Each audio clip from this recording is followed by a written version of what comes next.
How to be strong in speech so that people respect you. Don't be too kind.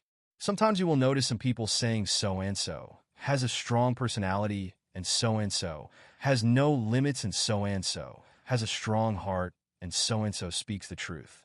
The skill of self-assertion in short, is to say and do what you feel, to say and do what you feel. Do not flatter, do not be hypocritical, do not lie. The most beloved people, Aisha, are to say what you feel and do what you feel. Sometimes your friend borrows from you and then sits for a week, 2 weeks, 3 weeks, a month, 2 months, and you need it, and then you cannot tell him, I want my money, when you do not give out what you feel.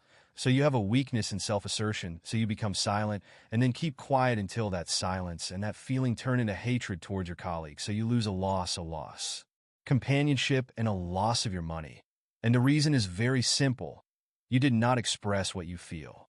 The culture of gossip and backbiting did not spread in some meetings and societies and perhaps jobs except because a person is thinking about something about his manager or his colleague or his uncle or his big brother, but he can't say it. He has a weakness in self-assertion. So instead of confronting him, he turns to mumbling and side conversations and gossip and backbiting. He bypasses you in line, and then you don't speak. You have a problem with self-assertion. He makes a mistake with you, and you keep quiet. You have a problem with self-assertion. He mocks you, and you laugh. You have a problem with self-assertion. You go to the barber, and when he finishes shaving, he gives you an exaggerated price. So you keep quiet, and you give him. Then you go out and insult him to yourself or to others, and he didn't get a smile from you. Here you have a problem with self-assertion because you didn't say or do what you feel. The woman goes to the beauty salon and starts dyeing her face and changing her hair.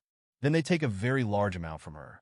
So she looks at the mirror. She doesn't like her appearance, but because of prestige, she keeps quiet and goes out to her house, and her tears precede her.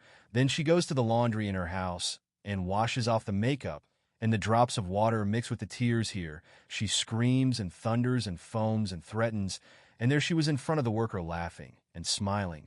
So you feel this thing, dear sister. You have a problem with self-assertion. We will talk about such a proposal. How can we have the ability to confront others without clash, aggression, injustice, or oppression, but rather in a polite, tactful manner? The question remains. Why don't people assert themselves? Why do people have a weakness in self-assertion? Self-assertion, I mean by it, I go back and say that you cannot say what is on your mind. The question is, why can't you say what is on your mind?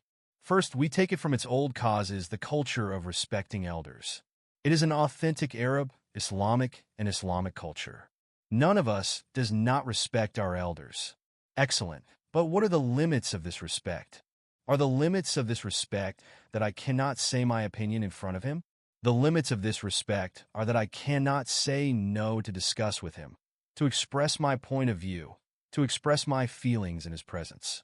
When we exaggerate and work with the elder or the manager or the scholar or any person, when we deepen people, we are jumping ourselves.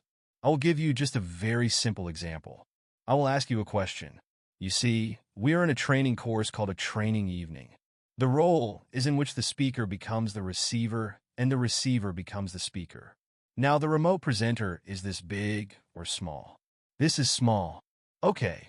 Compared to a pistachio, is it big or small? It is considered big. Okay. Compared to a banner, is it big or small? Small. Okay. Its reality is big or small? Small. Okay. Next to, if we bring an ant next to it, it turns out to be big.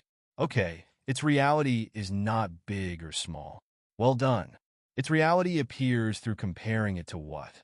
If you compare it to something smaller, then it turns out to be big.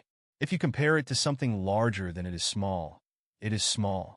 You and I have the same idea. When you compare yourself to someone big, you are patient. When you compare yourself to someone small, you become bigger. Therefore, whenever people act big, people become afraid of them, and you are unable to confront them. Therefore, I can take out all my feelings on my children and say to myself, perhaps on the servants who work for me, because I feel that I am big and they are small. So say what I want. When I go to someone who is higher than me, I share my soul. Respecting the elderly is excellent. But the prophet, may God bless him and grant him peace, says, put people in their proper places. The prophet, may God bless him and grant him peace, says, we owe prophets, We were ordered to put people in their proper places, and people's places are according to their creation. They are creatures who can neither benefit nor harm, even to themselves. Therefore, he gives them a measure of respect, but this respect does not prevent me and makes me despise myself and keep quiet about my rights and not demand my duties. So, why do people not assert themselves? They say to me in their minds, the first problem is that the culture of respecting elders is twofold. The culture of silence, the culture of silence.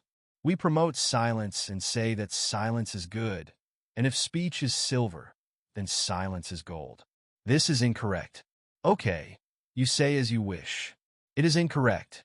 No, it is not as I wish. No, because the prophet, may God bless him and grant him peace, says, whoever believes in God and the last day, let him speak good or remain silent. What is the first choice?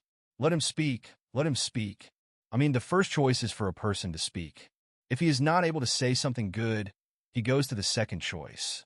He goes to the second choice. But our problem is that in our schools and in many places, we promote the second choice. The second choice.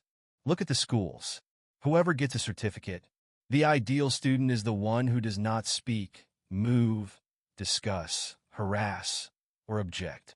As for the person who he expresses his point of view, speaks, discusses, and says, Professor, this is wrong.